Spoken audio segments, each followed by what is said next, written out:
오늘 하나님께서 주신 말씀은 누가복음 7장 11절부터 17절까지 말씀입니다.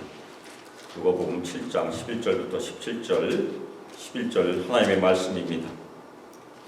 그 후에 예수께서 나인이라는 성으로 가실새 제자와 많은 무리가 동행하더니 성문에 가까이 이르실 때 사람들이 한 죽은 자를 메고 나오니 이는 한 어머니의 동자요 그의 어머니는 과부라. 그 성에 많은 사람도 그와 함께 나오거든. 주께서 과부를 보시고 불쌍히 여기사 울지 말라 하시고 가까이 가사 그 관에 손을 대시니 맨 자들이 서는지라. 예수께서 이르시되 청년아 내가 내게 말하노니 일어나라 하시니 죽었던 자가 일어나 앉고 말로 하거늘 예수께서 그를 어머니에게 주시니 모든 사람이 두려워하며 하나님께 영광을 돌려 이르되 큰 선지자가 우리 가운데 일어나셨다 하고 또 하나님께서 자기 백성을 돌보셨다 하더라. 예수께 대한 이 소문이 온 유대와 사방에 두루 퍼지니라. 아멘. 시간 불쌍히 여기사라는 설교 제목으로 주님의 말씀을 증거하도록 하겠습니다. 지난주에 저희가 구약의 선지자 엘리사에 대해서 살펴보았죠. 엘리사가 나만 장군을 낫게 했던 그런 얘기를 저희가 살펴보았습니다. 오늘은 엘리야의 이야기입니다. 구약의 선지자 엘리야는 하나님의 보내심을 받아서 시돈, 이방 지역이죠. 시돈에 속한 사르밧에 살고 있는 한 과부에게로 갔어요. 거기서 3년 6개월 동안 같이 지냈습니다. 그런데 3년 6개월 동안 하나님께서 엘리야를 통해서 그 가정에게 주신 놀라운 기적이 있었어요. 밀가루와 기름이 떨어지지 아니하는 공급된 그런 기적을 계속해서 경험했죠. 밀가루를 써도 계속 그 밀가루가 그만큼 계속 있는 거예요. 기름도 따라도 계속 그만큼 있는 거죠. 얼마나 놀라운 기적입니까? 저희 모든 성도들에게도 이런 은혜가 있기를 주님의 이름으로 축원합니다. 떨어지지 않는 법, 굉장한 복이에요. 그런데 이 과부에게 큰 슬픔이 닥쳤어요. 이 과부에게 아들이 있었는데 병이 들어서 증세가 심해지다가 결국에는 위중하여서 숨이 끊어졌다고 성경이 기록하고 있습니다. 죽은 것이, 사람이 죽으면 어떻게 됩니까? 육신은 여기 있지만 혼은 떠나게 되죠. 혼과 육신이 분리가 된 것이 죽음입니다. 엘리야는 아들을 잃고 크게 상심한 이 과부에게 죽은 아들을 달라고 했고 그건 몸이에요. 그냥 혼은 거기 있지 않습니다. 그리고 자신이 거처하는 다락에 올라가서 침상에 누웠습니다. 그 다음에 엘리야는 그 아이의 몸 위에 3번 몸을 펴서 엎드리고 여호와 하나님께 간절히 기도했습니다. 내 하나님 여호와여, 원하건대 이 아이의 혼으로 그의 몸에 돌아오게 하옵소서. 혼이 떠났으니까 돌아와야죠. 그런데 엘리야의 이 간구를 하나님께서 들으시고 그 아이의 혼이 몸으로 돌아와서 살아났어요. 그러자 엘리야는 살아난 아이를 그의 어머니에게 주었어요. 그때 이 과부가 무슨 고백을 했습니까? 내가 이제야 당신은 하나님의 사람이요 당신의 입에 있는 여호와의 말씀이 진실한 줄 아노라. 그렇게 고백했어요. 이 과부는 엘리야가 자신의 아들을 살리자 엘리야가 하나님께서 보내신 진정한 선지자임을 깨달았다고 지금 고백하고 있는 것입니다. 오늘 말씀에서는 엘리야가 사르밧 과부의 아들을 살린 것과 아주 흡사한 기적이 등장을 해요. 예수님께서 나인성의 과부의 독자를 살리시는 기적, 아주 잘 비교가 될 수 있는 그런 기적입니다. 그런데 다른 것이 하나 있어요. 굉장히 중요한 차이가 있습니다. 우리가 그 일을 통해서, 그 차이점을 통해서 우리의 생명의 주인이 누구신지를 저희가 다시 한번 깨닫고 특별히 죽은 자를 살리시는 권능을 가지신 예수님을 우리가 바라볼 수 있는 복된 시간이 되기를 주님의 이름으로 축원하고 말씀을 같이 살펴보겠습니다. 지난주에는 무슨 기적을 저희가 살펴보았습니까? 백부장의 종이 치유함을 받는, 그것은 가버나움에서 있었던 일이에요. 그런데 그 다음에 바로 이 일이 일어났다고 성경은 기록하고 있어요. 그래서 그 후에 예수님께서 가인성으로 가셨다라고 기록하고 있는데, 바로 백부장을 치유한 다음에 곧바로 예수님께서는 가인성으로 가신 것이, 가인이 아니라 나인성으로, 죄송합니다. 나인성으로 가신 것입니다. 나인성은 가버나움 근처에 있지 않습니다. 가버나움에서 남서쪽으로 약 40km 정도로 떨어져 있어요. 오히려 나사렛에 더 가까운, 나사렛은 약 10km 정도 떨어져 있는데, 지금 차로 가면 40km면 뭐 1시간이면 충분히 가죠.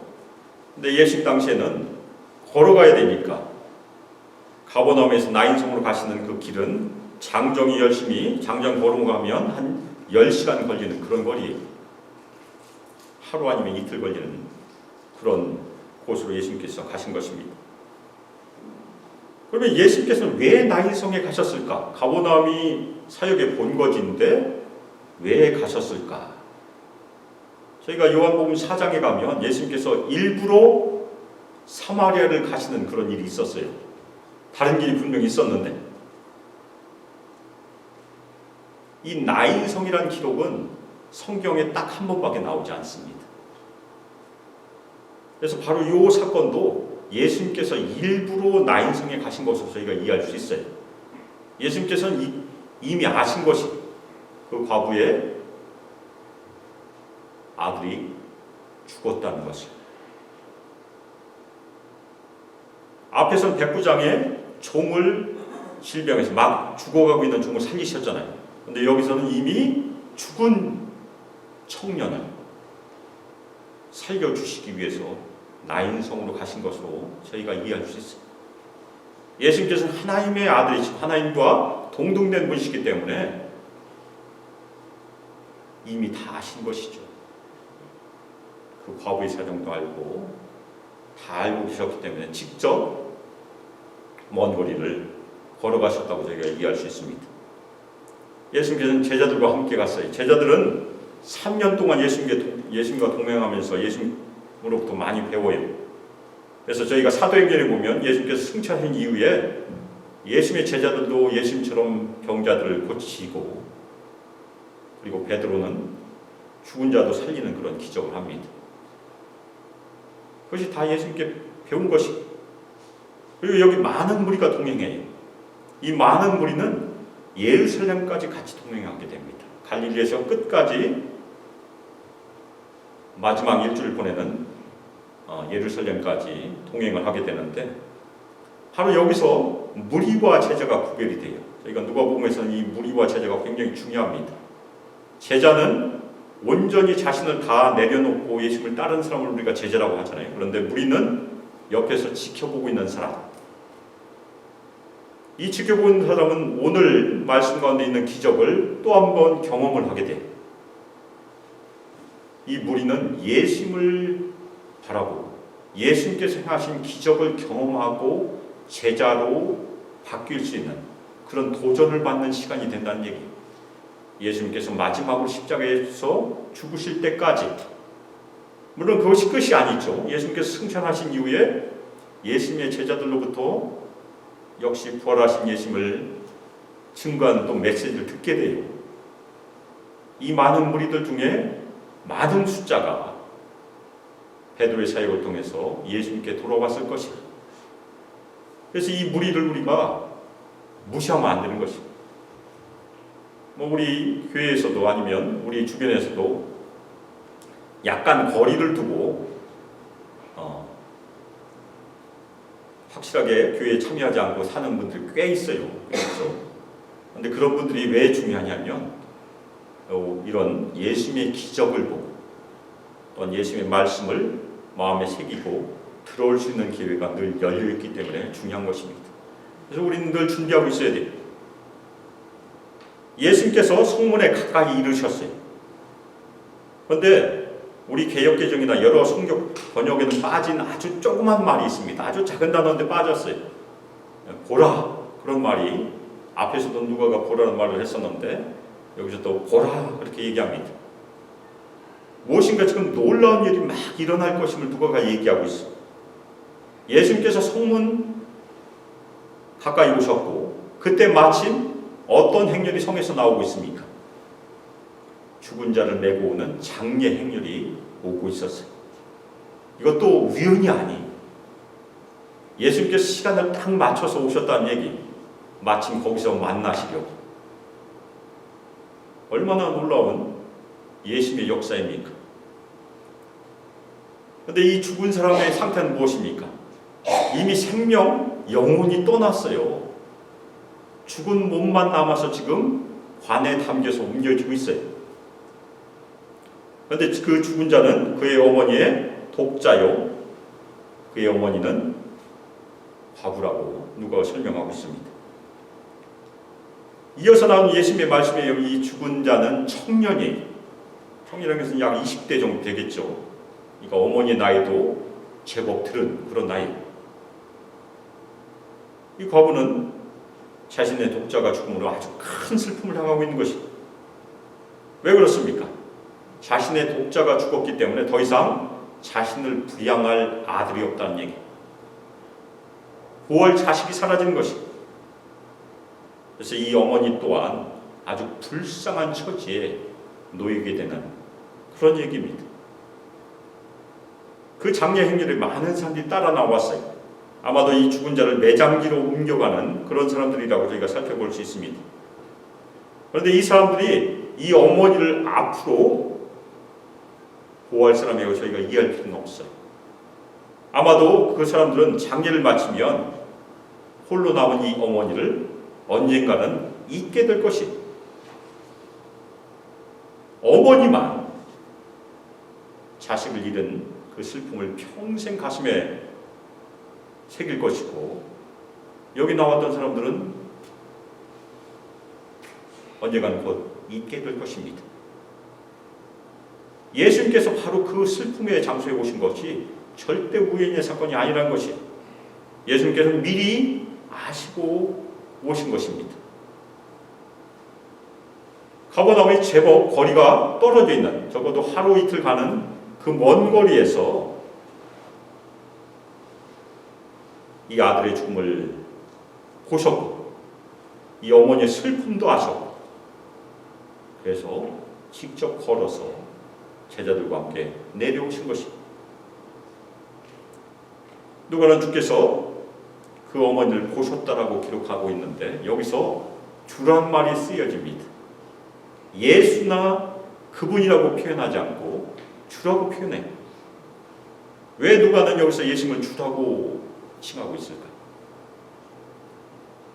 예수님께서 바로 앞으로 일어날 생명을 살리는 그 기적의 주인 되심을 지금 미리 보여주고 있는 것이. 다음 행동은 무엇입니까? 그 예수님께서 그 어머니를 불쌍히 여기셨다고 누가는 기록하고 있어요. 예수님께서는 그 어머니가 아들을 잃었고, 더 나아가 그녀를 지킬 수 있는 모든 수단이 다 사라진 것을 아주 불쌍히 여기신 것입니다. 그 절망적인 상황에서 그 어머니를 아주 불쌍히 여긴 것이 예수님의 마음이었었어요. 그래서 예수님께서 그 어머니에게 뭐라고 말씀하십니까? 울지 말라. 이 말씀은 단지 위로에서 그치는 말씀이 아니에요. 만일 예수님께서 위로의 말씀을 그치셨다면 기적은 더 이상 일어나지 않습니다. 그런데 예수님께서 이 울지 말라고 하신 말씀은 예수님께서 그녀의 울음을 큰 기쁨으로 바꾸실 것이라는 예수님의 능력을 암시하는 그런 말씀이. 예수님께서 가까이 가셔서 그 관에 손을 대셨어요. 관을 만지는 행위나 죽은 자를 만지는 행위는 유대인의 율법에 의하면 부정을 입는 행위입니다. 예수님께서는 스스로 부정을 입으셨어요. 그런데 예수님께서 부정을 입으셨다고 해도 예수님의 순결하심이나 예수님의 능력이나 예수님의 권위가 감소되었을까요? 그렇지 않아요. 나병 환자도 예수님께서 만지시기도 하셨습니다. 예수님의 능력은 전혀 사라지지 않아요. 오히려 예수님의 능력은 이 죽은 청년에게도 생명을 주는 것으로 나타나게 된다는 것입니다. 이 청년은 잠자고 있는 것이 아니 진짜 죽었어요. 이 청년에게 생명이 불 것이 전혀 없어요. 이미 차가워진 몸을 가지고 있다는 것이, 그 차가워진 죽은 청년의 관에 예수님께서 손을 대시자 맨자들이 섰습니다. 왜 맨자들이 섰을까? 아무도 관에 손을 대지 않는데 예수님께서 관에 손을 대시는 아주 예상치 못한 행동 때문에 선 것입니다. 그 다음에 예수님께서 뭐라고 말씀하십니까? 청년아, 내가 네게 말하노니 일어나라. 아멘.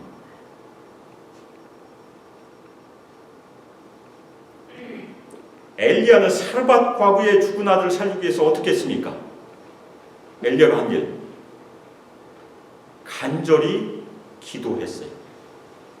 예수님께서 이 죽은 청년을 살리기 위해서 간절히 기도했습니까? 기도하지 않았습니까? 기도하지 않으셨어요. 예수님께서는 말씀하셨어요. 예수님은 자신의 말씀의 권능으로 이 청년을 일으키신 것입니다. 그런 권위가 예수님께 있다는 얘기, 자신이 권위를 갖고 계신 것입니다. 예수님께서는 말씀으로 죽은 청년을 살리시고 일으키신 놀라운 기적이 그냥 잠든 사람이 일어난 것이 아니고 영혼이 아주 멀리 떠났었는데 예수께서 말씀하시자 그 다음에 즉시 일어나는 것이 무엇입니까? 영혼이 돌아오고 몸이 살아난 것이.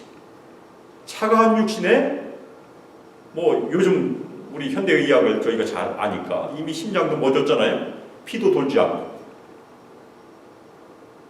심장이 움직이기 시작하고 피가 돌기 시작하고 몸이 따뜻해지는 놀라운 사건이에요. 이 일은 누구만 하실 수 있습니까?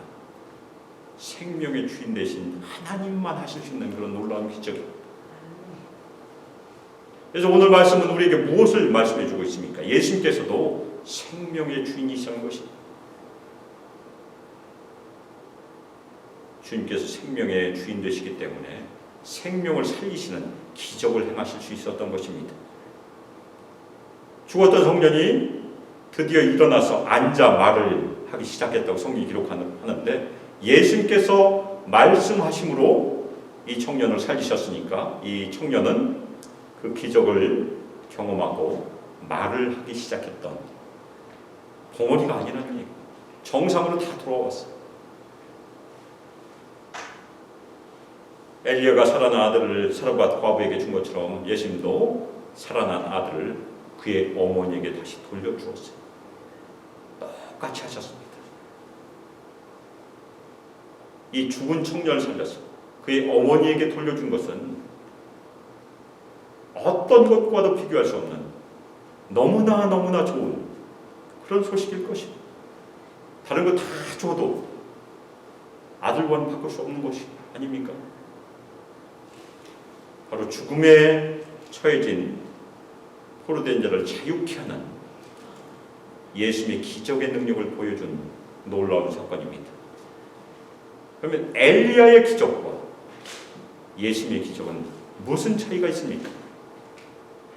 엘리야는 하나님께 간절히 기도했지만 예수님은 말씀으로 명령하심으로 일으키셨다는 것이 엄청난 차이라는 것입니다. 그 기적을 보고 모든 사람이 다 두려워했어요. 아마 저희도 거기 있으면 다 두려워했을 것입니다. 과연 이 사람이 누구일까? 말씀으로 어떻게 죽은 사람을 살릴 수 있을까? 그래서 거기 있는 사람들은 다 하나님께 영광을 돌리기 시작했다고 성경은 기록하고 있습니다. 사르밧 과부가 자신의 아들이 살아나자 엘리야가 진정으로 하나님의 선지자라고 고백했습니다. 바로 이 자리에서도 나인성의 그 과부의 아들을 살리신 기적을 경험하고 사람들 또한 고백했습니다. 큰 선지자가 우리 가운데 일어나셨다. 여기 있는 사람들은 엘리야와 같은 큰 선지자가 자신들 가운데 일어났다고 고백하고 있는 것입니다. 그런데 이 사람들의 믿음은 아직 예수님께서 큰 선지자라는 것에 머물고 있습니다. 그런데 이 무리들이 어디까지 가야 됩니까? 예수님을 주님과 하나님의 아들로 믿는 믿음까지 가야 돼요. 그것이 구원받는 믿음이 아닙니까? 근데 아직은 이 사람들은 메시아, 구원자를 믿음에는 도달하지 못했습니다. 이 놀라운 기적으로 인해서 예수님께 대한 소식이 온 유대와 모든 지방에 다 퍼졌다고 누가는 기록하고 있습니다. 오늘 말씀에서 예수님께서는 어떻게 이 어머니의 독자를 살리셨습니까? 말씀하심으로. 아멘입니까? 그것이 예수님이 누구신지를 우리에게 보여준 것입니다. 우리는 당연히 예수님처럼 죽은 자를 살릴 수 있는 그런 능력은 없어요. 있으면 이상한 사람이죠. 물론 하나님께서는 우리 수만기를 불쌍히 여기셔서 우리가 병자를 고칠 수 있는 그런 능력을 주실 수 있을 것이에요. 이 열연식의 이적과 기사가 우리 수만교회와 함께 한다면 얼마나 좋겠습니까?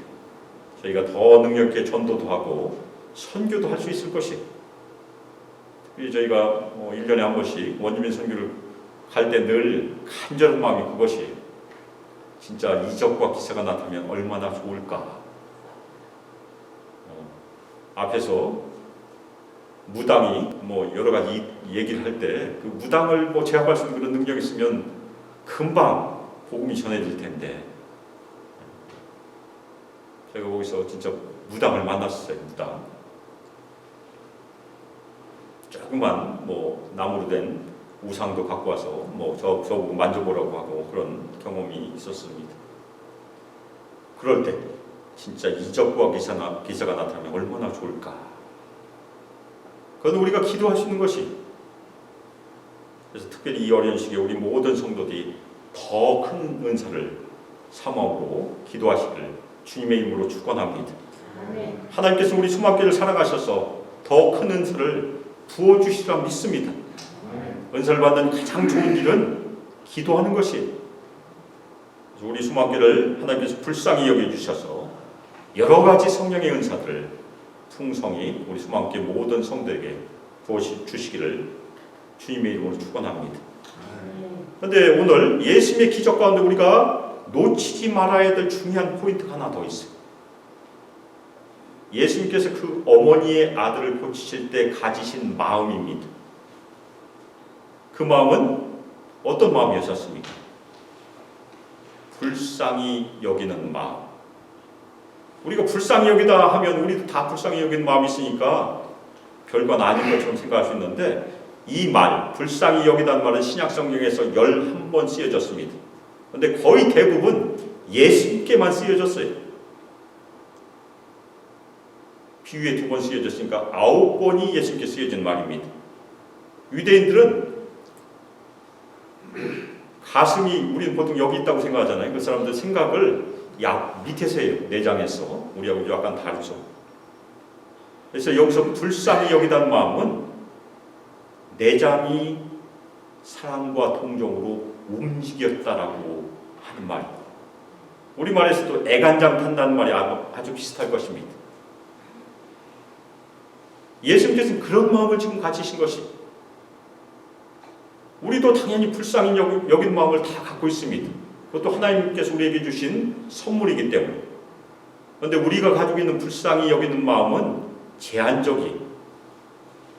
우리와 가장 가까운 우리 자식이나 손자, 손녀나 아니면 가족들은 당연히 우리가 쉽게 불쌍히 여기는 마음을 가질 수 있습니다. 그런데 점점 거리가 멀어지면 우리의 마음은 둔감해지죠. 예수님과 이 어머니의 거리가 어느 정도였겠습니까? 전혀 모르는 사이예요. 예수님은 가버나움에 계셨고 이 여인은 나인성에게 있었으니까 우리 같으면 아예 모르는 사이였었어요. 그 사정도 전혀 모를 수 있고, 근데 예수님께서는 먼 거리에 있는 이 어머니의 사정을 다 아시고 불쌍히 여기시고 내려오셨다는 것이에요. 우리의 마음과 전혀 다르다는 얘기입니다. 우리가 가지고 있는 그 육신의 한계를 가진 불쌍히 여긴 마음이 아니고 우리와 전혀 차원이 다른 그런 마음을 가지고 계신다는 얘기입니다. 저희가 잘 아는 말씀 빌립보서 2장 5절에 보면 너희 안에 이 마음을 품으라 곧 그리스도 예수의 마음이니, 그렇게 사도 바울이 우리에게 명령하고 있습니다. 우리가 예수 그리스도의 마음을 품고 있으면 이런 명령을 할 필요가 없어요. 다 거듭났으면 다 예수님의 마음을 다 우리가 갖고 있다고 그러면 우리는 당연히 예수님의 사랑을 사랑하고 불쌍히 여기고 할 수 있겠죠. 그렇지 않다는 얘기. 그런 마음이 우리에게 부족하기 때문에 사도 바울이 우리에게 명령하는 것입니다. 성령 충만함을 받으라. 왜 명령하겠습니까? 우리의 대부분의 상태는 성령 충만이 아니기 때문입니다. 마찬가지입니다. 오늘 예수님께서 불쌍히 여기는 마음을 가지고 그 어머니의 독자를 살리셨어요. 어떻게 보면 기적의 동기가 거기 있었다는 것입니다. 예수님께서는 로봇처럼 아무 감정 없이 그냥 와서 자신을 드러내기 위해서 고치셨던 것이 아니란 얘기예요. 그 엄마가 너무나 불쌍했기 때문에 그 아들이 죽으면 그 엄마도 잘못하면 죽을지도 모른다는 그런 불쌍함 때문에 고치신 것입니다. 그래서 예수님께서 품으신 예수 그리스도의 마음, 불쌍히 여긴 마음은 기적을 부르는 마음이었다고 저희가 이해할 필요가 있습니다. 아멘입니까? 만일 우리 모든 성도들이 그리스도의 예수의 마음을 충만히 품고 우리 교회 안에서나 교회 밖에서 불쌍히 여긴 것을 실천한다면 우리도 여러 가지 기적을 경험하게 될 것입니다. 그래서 우리가 기도해야 돼. 우리 수많은 모든 성도들이 예수 그리스도의 이 마음, 불쌍히 여긴 마음을 가득 품으시기를 주님의 이름으로 축원합니다. 우리가 그 마음을 품고 우리가 적은 숫자지만 우리 안에 서로를 돌아보고 우리 교회 지경을 넘어서 약한 자들 돌보고 격려하고 도운 일들이 풍성하다면 우리가 작아도 큰 교회가 될 것이고 작다고 걱정할 필요가 없을 것입니다. 사랑하는 수많은 성도 여러분, 사도 바울이 우리에게 뭐라고 권면했습니까? 그리스도 예수의 마음을 품으라. 오늘 말씀에 기록된 예수님의 불쌍히 여긴 마음, 우리 모든 성도들 마음에 가득 품으시길 주님의 이름으로 축원합니다. 우리가 다 연합하여서 그 불쌍히 여긴 마음이 다 연결이 되었어. 우리 수막교 안에서 연약한 자들을 돌보고 교회 지경을 넘어서 연약한 자들을 돌보고 격려하고 세움으로 우리 모든 성도들이 이 어려운 시기에 회복의 기적을 이루는 도구로 다 사용되기를 주 예수 그리스도의 이름으로 축복하며 기도합니다. 아멘. 이제는 주 예수 그리스도의 은혜와 하나님의 사랑과 성령 하나님의 교통하심과 우리에게 권능 부어주시고 충만히 임하시고 인도하시고 예수 그리스도를 신실하게 믿음으로 주님께 우리의 믿음을 온전히 헌신하고 이 땅에서 그리스도의 예수의 마음을 가득 품고 특별히 불쌍히 여기는 예수 그리스도의 마음으로 충만함을 받아서 저희 수만교회 안에서나 교회의 지경을 넘어 연약한 자들 마음에 품고 돌보고 그들을 세우고 인도하고 이 어려운 시기 주님의 교회를 세우고 주님의 회복의 도구로 쓰임받기를 결단하고 저희 수많은 모든 성도들과 우리 청년들과 유사애들 위해 영원토록 함께하기를 주 주 예수 그리스도의 이름으로 축복하며 기도합니다. 아멘.